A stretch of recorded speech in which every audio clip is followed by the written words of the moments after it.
This is coffee number 5. I'm your host, Lara Schmoisman. Hello, everyone. Welcome back to coffee number 5. Today, as always, we have a new guest most of the time. I'm excited, as always too, because I can't believe the amazing people that I got to know through this podcast. This podcast gave me the opportunity to meet people that I don't think I would ever meet otherwise, or even if our path crossed, somehow we never have the opportunity to have these deep conversations.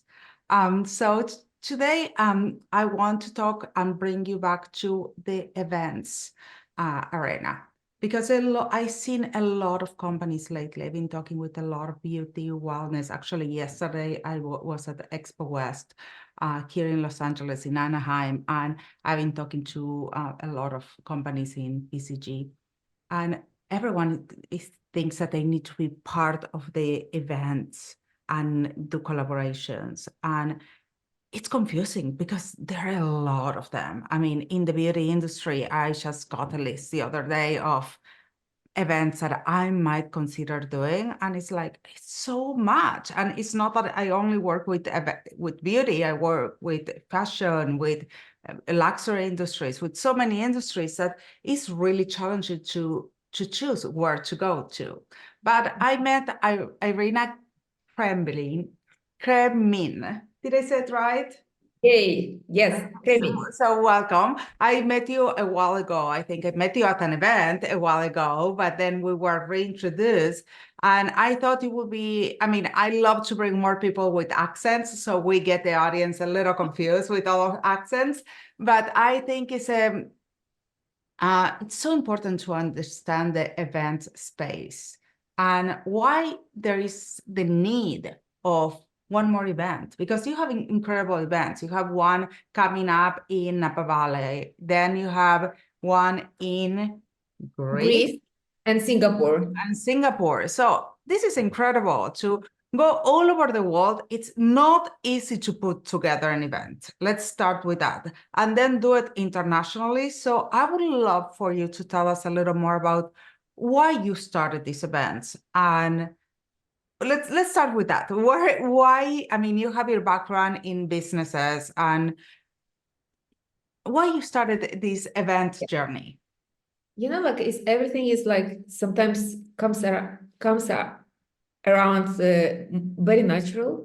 I did started business economics in Ukraine, and then I did my MBA in Poland, in Warsaw, of management and marketing. And I always want to be like a businesswoman, but somehow like along the way, I always managed to organize some events around it. You know, like I was the first organized a party in my school, in my primary school, when my parents were away.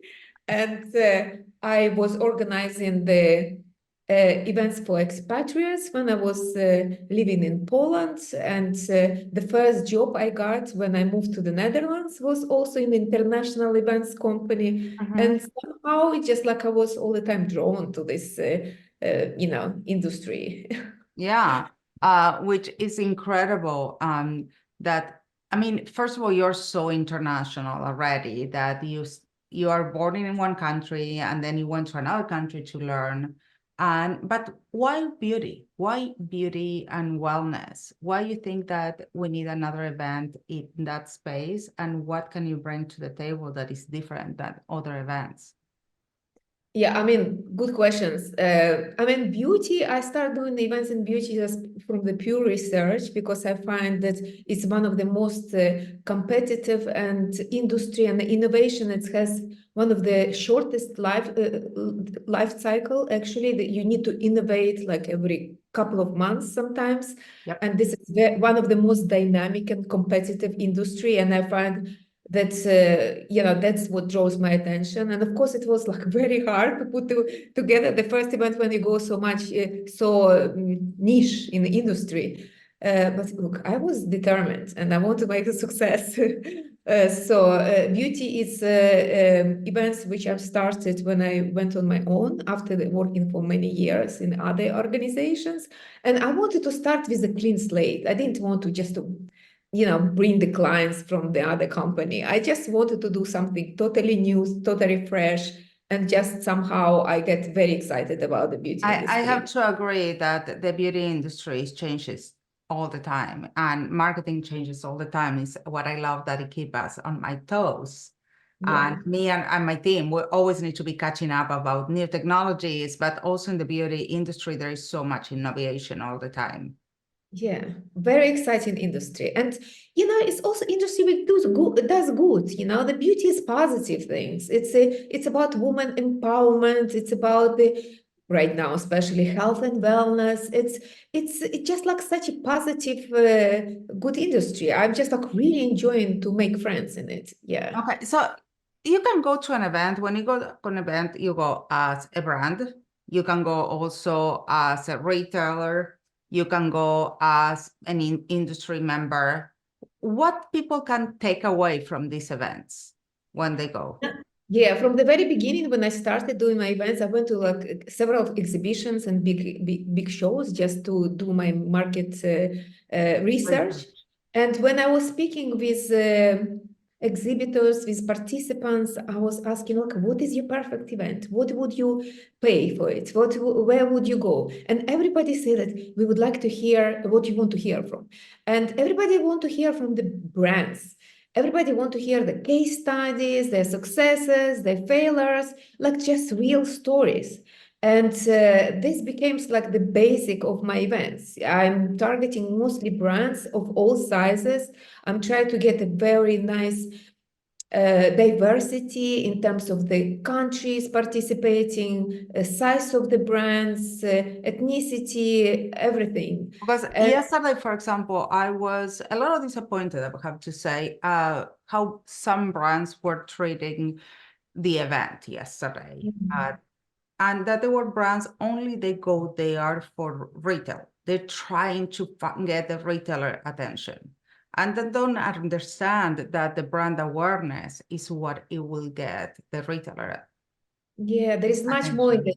into it, and this is why our events we are covering like marketing, product innovations, and retail, everything. We're trying to cover like so many different topics. We've been speaking about like in our next conference we have like Hannah Ben Shabbat who will be speaking about Generation Z and not just how they are as a consumers, because we already have plenty of information about it, but how to employ them, how they are as employee, and so we try to give this like very multifaceted.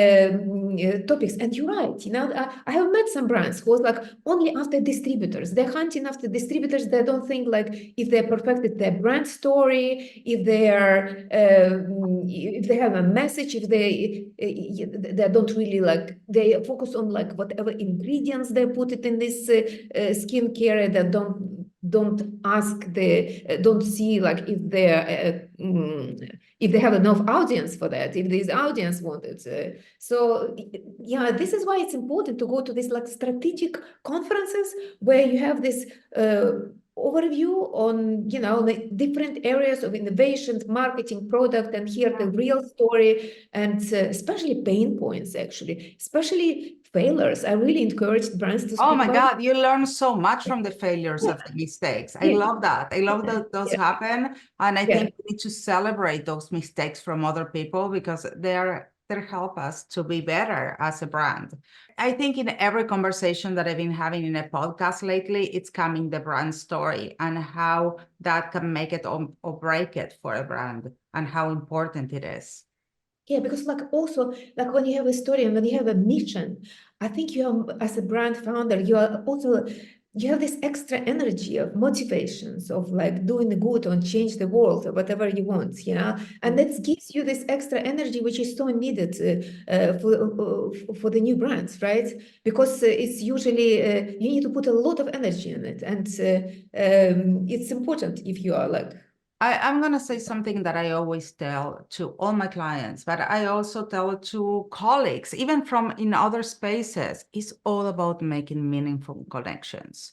it's not about soliciting or begging or insisting on a product. You need to be in the right place at the right time, but also those connections that people feel comfortable working with you, that they get to know your personality. And that happened with you as an event planner leader, or like when they work with me with an agency. When I talk to someone, I really want to feel and create that connection that I feel that I can work with that person. Actually, today I said no to a brand also because I don't believe that I can work well with them. And it's a hard decision as a small company sometimes to make those decisions. But I think in the long run, you need to feel to follow your gut feeling. Yeah, oh, absolutely. You know, because gut feeling is not just gut feeling. It's like a summary of a lot of little signs which your brain sees, but maybe you don't process that so fast. But speaking about meaningful connections, you know, what makes the connections meaningful is the literally amount of hours you spend with this person one-to-one. Yep. I've read some books. I don't remember what this was the number. It's like 17 hours or something like that, or 20 hours or something like that. Because like, you know, like in our time, we are like so fast, fast, fast. Our attention span is very short. And we go to this big events, we quickly exchanging the business cards and like you smile, big smile and everything. But it doesn't mean that we really like connected very well, right? We need to talk a little bit more on a personal level. And this is what I give with my events. I give plenty of times because 2.5 days is a play. We integrate so many like networking receptions and all kind of networking. And sometimes it's just not about the business. It's about just connect with someone. Do you have a dog? Do you have something in common? Do you like the same food or the same drink? Sure, for sure. Because we are not businesses doing business not with businesses. Businesses doing it's a people doing businesses with people, right? And if you make some friends, if you have a friend, if you make friends in a kind of like work environment, right? Then it's easier to do business together. Absolutely. And when you feel friendly with someone, and I have some clients that I feel so comfortable with them that it's so much easier to do business because you know that you understand each other, that you talk in the same language. So I have a question because you have these very curated events. I see the agenda and it's fantastic, but also you have fantastic attendance and guests. How do you get people to come to these more remote places in the world, in different places? How do you get them to come? And how do you pick your speakers? Yeah, I have to say it is harder to get people to travel. It's much easier if you're doing a conference in New York and there is everybody is like around and things like that. It is harder, right? But yeah, how you find it? Like I'm attending many events myself, and I'm looking for like going to the conference and I pick up like one or two the best speakers, right? Yeah. And I introduce myself and I'm literally like begging them to come until they're like No shame. if I find somebody very interesting, I would be totally open for it. And I will say that I'm so impressed and I want you so much. And I would be doing it sometimes, maybe not this year, but next year. I'm quite persistent because I'm trying to get, I think I want to believe that I have a good feeling for the people, for the interesting people. And I like to collect this like collections of these amazing leaders and amazing founders. And who are enjoying actually to be together. And absolutely. And I saw some names that they're going to be already there. And I'm like, oh, I'm so excited. I'm going to see these people, or these people, I haven't seen them in a long time.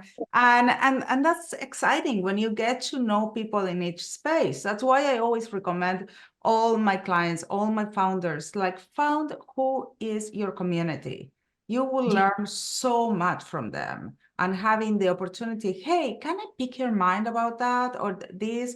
And that's okay because you have that connection already. It's not a business transaction anymore.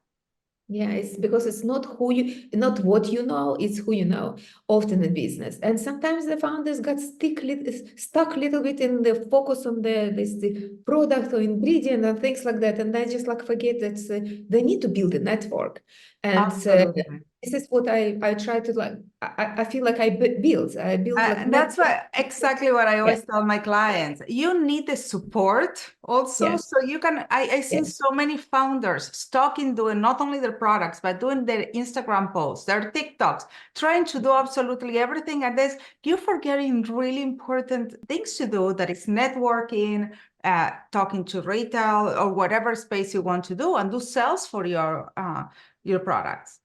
exactly. Yes, I agree. So I mean, you have this event coming up. So tell me a little bit, some highlights that is going to happen in Napa, and the dates, and how people can, there you have room still, because I know that it gets really busy. Actually, last week will be. I think we are running out of the rooms in the hotel, but there are still some. The prices will go up, I think, for the hotel rooms next week. But yeah, we do it in the Silverado Resort because our events are taking place in the resorts only. Mhm. Silverado Well, Resort, why you choose Napa this time? yeah. Like I always ask people where you would like to go next. And we go sometimes East Coast, West Coast, we're changing. And look, who doesn't like Napa? Napa is always associated with like a good time, having a Mhm. sip of wine and watching the sunset. This is what we're gonna do. Well, I'm sure you're gonna get really good wine too.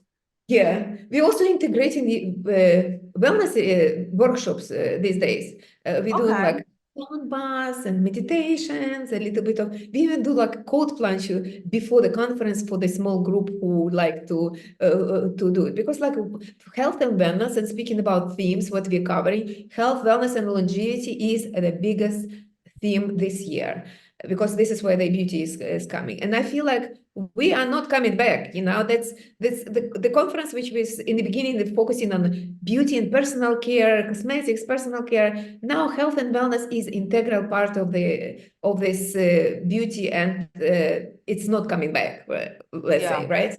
So it's in the product. In the product space, it's health and wellness, and of course, sustainability as always. And these are the biggest topics: technology and AI, which Yes. is like totally changing industry right now. And we are looking for brands to share some case studies and some stories how they're using it. It's not only technology. We have some interesting technology company presenting, but we also we'll have some brands who are speaking about how they use for the product creations, marketing. You say data is all about data. It's all about data about your customers, and so technology playing so big role in it. So of course, this technology is the second big theme, let's say. Mhm. Then there is a big theme, so like 4 themes in the total. The third one is scaling and grow your brand, because Oh, this is that's a what. big one. That's a challenging one for the Yeah, brands. Yes. yeah, and how to use e-commerce, how to use social media, and all kind of strategy, how to grow your brand and scale. And we have a couple of like very interesting experienced speakers who actually like Marie Van Praag, for Yeah, example, from Milani. he's like considered as transformation sort Yes. of guru, She's right? amazing. Yes, yes, yes.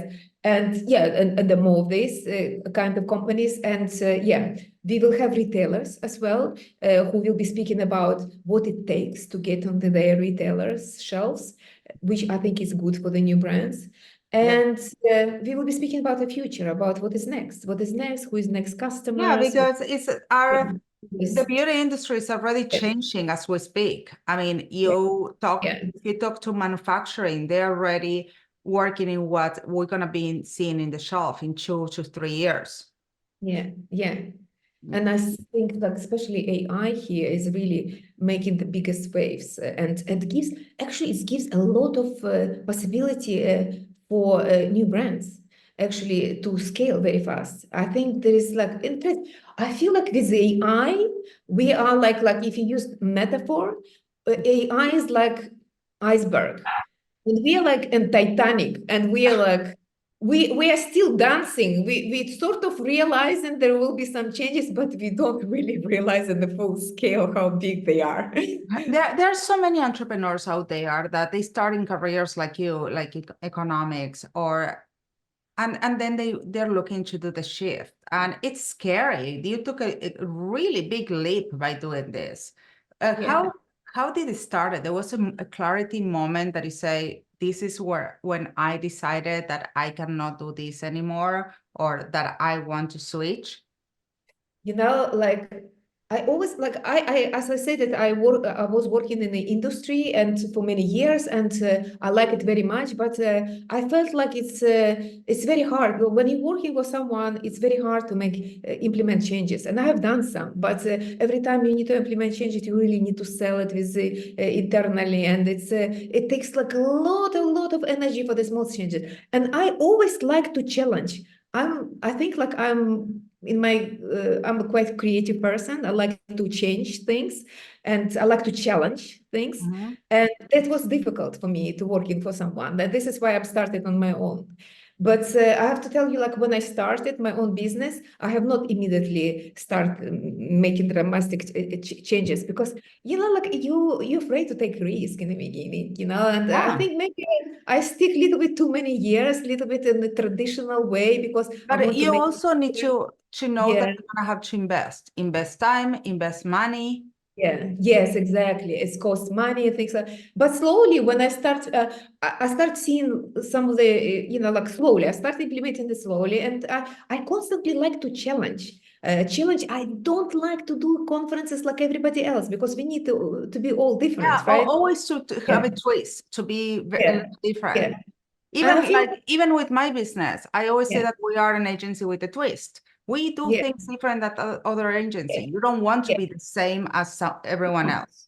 No, because everybody's stuck sometimes in the same kind of like things. Like it's the same windowless rooms in the big hotels, and it's the same like printing the big banners which you throw away with a sponsor's logo which you throw away after a day. I remember I did it in the past as Mhm. well. I feel like so sorry. I have spent so much, like I'm polluting so much just with one event with always like printed banners and things, Yeah. construction. Putting and then I stopped it. I even stopped doing the printing badges. I tried the conference without badges. I say, I want you to take a look at the face, each other face. But some people a little bit complain, so bring the badges back. Well, But it's sometimes hard to remember the name of the people. You meet so many people. yeah. You know what I did? I printed the pictures of the delegates and I put it on the table, sort of like images and names. But anyways, it didn't really work. But like you have to try. If you don't try, you will not get it. Yeah, but yeah, Yeah. I like to challenge constantly. I don't stop to challenge. And Yeah. so what's the difference of creating an event in the US than one in Singapore? Yeah. Oh, first, look, Singapore. I have done the event in Korea. Now I'm going to Singapore for the reasons because like a lot of headquarters of the biggest brands I've been working with, they're in Singapore, so I felt like it's a little bit easier. And it's new market. It takes much longer to make. I already have some connections, but I make a new one and things like that. But to work with you, I mean, it's a different markets, I have to tell you. America, Europe, Asia, they're very, very different culture. And this is exactly what I like. This is what I enjoy because like I like to travel and I like to learn different cultures. Americans, they're much more enthusiastic. They're much more busy with events. There is like more emails coming, going by through. And Europeans are a little bit like more like, laid back, I would say. Yeah. And yeah, so like there is some difference in cultures, and yeah, it's kind of cool. But it's interesting how you need to adapt, and also you need to create these events that everyone will feel comfortable from different Yeah, cultures. yeah, we're like family. We're coming to this conference is like becoming a member of a family, literally. Mhm. We have like a network which people who are becoming friends for life, and not only in business. And in business, often they're like. As a friends, they're helping each other, even if they cannot work together directly. For example, they're referring someone, they're doing collaborations. There are a lot of Mhm. these kind of things happening, and because I think I create a really very relaxed, for me it's very important to breathe a very like relaxed and luxury atmosphere so that people can relax and smell the roses, let's say. Oh, that I'm sure it sounds like a really nice plan. Iryna, Yeah. thank you so much for being here today. It was a very enlightening conversation, and I love to hear the backstories of events, and I'm sure our audience enjoyed it as well. So thank you so much for being here. And again, give us the dates of your events and where people can find you. Yeah, I'm super excited about the next event in Napa Valley. It's April 7 to 9. Like when I'm just going looking in the program, I'm already getting so much excited. Yeah. So because there are like each person is special, each speaker is amazing, and there are so many great personalities. So when you put them together, you get a lot of good time and a lot of good learning. Yeah, Yes. absolutely. Yeah. And it's INNOCOS events with S in the end is our Yeah, and website. where people can find you. What's the website? INNOCOS is the Instagram, and yeah, I'm mostly active on LinkedIn, of course. Yeah. Okay. Well, thank you for being here today. It was really great to have coffee with you Thank you this for having morning. me. Okay. Yes. And to you guys, I will see you next week with more coffee number 5.